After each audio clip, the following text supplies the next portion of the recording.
అక్కడ వెలిసినట్టుగా చెప్తున్నారు. అంటే ఆ అమ్మ రూపం అది వాస్తవానికి ఉందా అసలు అక్కడ?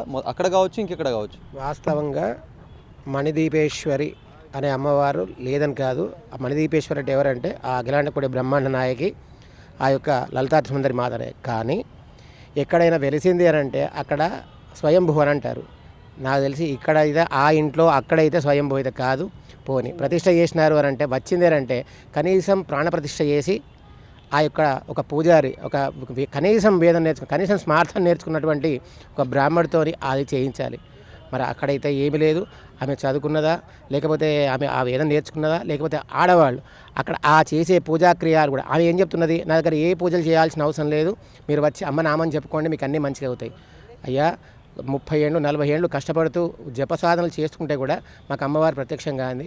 ఆమె ఎక్కడో ఒక లెక్చరర్గా పనిచేసుకుంటూ ఆమె వృత్తిలో ఆమె వండుకున్నారు. వాళ్ళకి ఆమెకు అంత తొందరలో అమ్మవారు ప్రత్యక్షం కావడమేంది, ఈ జనాలు చెప్తే నమ్మడమేంది, అంత తండోపతండాలుగా మన జనాలు పోవడమేంది, ఇదంతా ప్రజలను భ్రమ పెడుతూ అక్కడ ఉన్న వాళ్ళని పోని అమ్మవారు వచ్చింది.